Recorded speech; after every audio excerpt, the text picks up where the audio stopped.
I had a black dog. His name was Depression.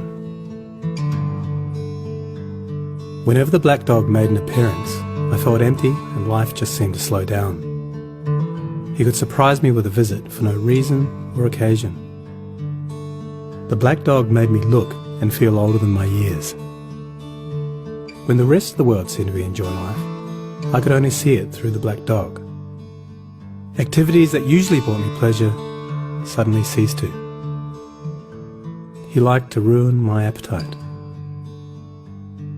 He chewed up my memory and my ability to concentrate. Doing anything or going anywhere with the black dog required superhuman strength. At social occasions, he'd sniff out what confidence I had and chase it away. My biggest fear was being found out. I worried that people would judge me. Because of the shame and stigma of the black dog, I was constantly worried that I'd be found out. So I invested vast amounts of energy into covering him up. Keeping up an emotional lie is exhausting. Black dog could make me think and say negative things. He could make me irritable and difficult to be around. He would take my love and bury my intimacy. He loved nothing more than to wake me up with highly repetitive and negative thinking. He also liked to remind me how exhausted I was going to be the next day. Having a black dog in your life isn't so much about feeling a bit down, sad or blue. At its worst, it's about being devoid of feeling altogether. As I got older, the black dog got bigger and he started hanging around all the time. I'd chase him off with whatever I thought might send him running. But more often than not, he'd come out on top. Going down became easier than getting up again.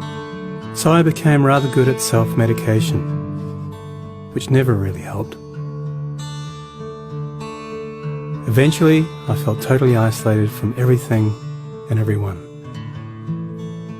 The black dog had finally succeeded in hijacking my life.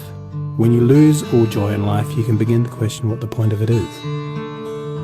Thankfully, this was the time that I sought professional help. This was my first step towards recovery and a major turning point in my life.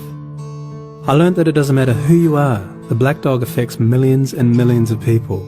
It is an equal opportunity mongrel. I also learned that there was no silver bullet or magic pill. Medication can help some, and others might need a different approach altogether. I also learned that being emotionally genuine and authentic to those who are close to you can be an absolute game changer. Most importantly, I learnt not to be afraid of the black dog, and I taught him a few new tricks of my own. The more tired and stressed you are, the louder he barks, so it's important to learn how to quiet your mind. It's been clinically proven that regular exercise can be as effective for treating mild to moderate depression as antidepressants, so go for a walk or a run and leave the muck behind. Keep a mood journal. Getting your thoughts on paper can be cathartic and often insightful. Also keep track of the things that you have to be grateful for. The most important thing to remember is that no matter how bad it gets, if you take the right steps, talk to the right people, black dog days can and will pass. I wouldn't say that I'm grateful for the black dog, but he's been an incredible teacher.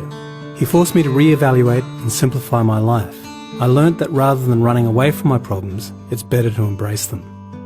The black dog may always be part of my life, but he'll never be the beast that he was. We have an understanding. I've learned through knowledge, patience, discipline and humour, the worst black dog can be made to heal. If you're in difficulty, never be afraid to ask for help. There is absolutely no shame in doing so. The only shame is missing out on life.